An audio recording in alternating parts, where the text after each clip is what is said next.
jaaliyadda Soomaaliyeed ee dalka Norway ayaa kulan looga hadlayay guurka qasabka iyo gudniinka fircooniga waxay la yeesheen mas'uuliyiin ka tirsan dawladda waddankaasi sida warkaan ku soo diray wariyaheena Xasan Raasta. kulan wacyigelin oo looga hadlayay guurka qasabka iyo cilinta ubadka Soomaalida iyo guud ahaan ajaanibta ku dhaqan dalka Norway ee sida qasabka ugu celiya ubadka ay dhaleen dalalka ay ka soo jeedaan asal ahaan ayaa lagu qabtay magaalada Drammen ee dalka Norway. kulankan oo qayb ka ahaayeen mas'uuliyiin dhanka Soomaalida ka socotay iyo waalidiin ayaa looga dooday sidii looga hortagi lahaa falkan dambiga ka ah dalka Norway. Asad Qaasim waxa uu ka mid yahay mas'uuliyiinta jaaliyadda Soomaalida uga qayb galay kulankan waa bara wax ka dhiga dugsi sare ku yaala magaalada Drammen. kulankani wuxuu mataqaanaa ku saabsanaa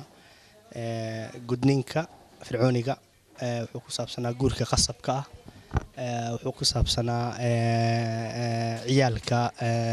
Soomaalida ee dibadda loogu soo tago in wadankii la geeyo dibadda loogu soo tago kadibna meesha jirdil iyo dhibaato ay ka dhacdo. khubaro badan ka hadashay dad meesha ka shaqeeyo oo ka mid tahay safiirka mataqaanaa safaaradda Norway ee ku leedahay Kenya iyo Soomaaliya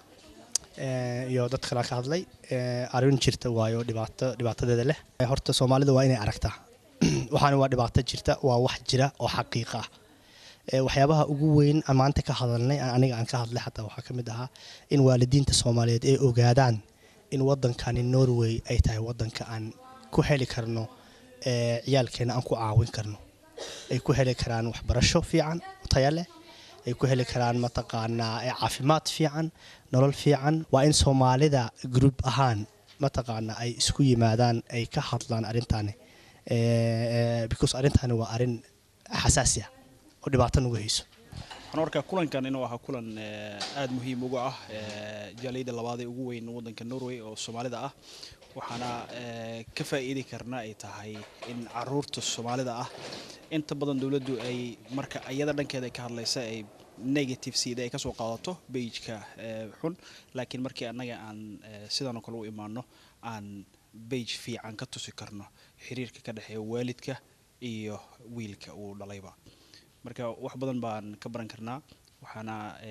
u rajeynayaa Soomaalida dhammaan Norway in ay isku duumaan ilmaha in la celiyo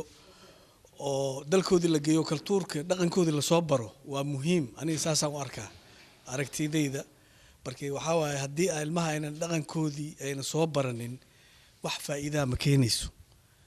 hadhow waxay noqonaysaa in ilmaha af Soomaaligoodii ay u dhasheen xataa oo lacag ku bixiyo marka ilmihiin in dalka la geeyo meelaha inta dalxiis meel kale loo geelahay meelaha degan oo dhulka Soomaaliyeed oo dhan aan ka hadlaa ma aha in dhulka Soomaaliyeed meel ka soo degan in la geeyo ilmihii la soo tuso Soomaalida.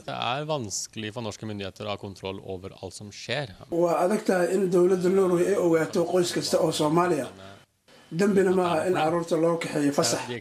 laakiin shaki ayaa la geliyay dad gooniya safarka ay u kaxeeyaan caruurtooda som gjør at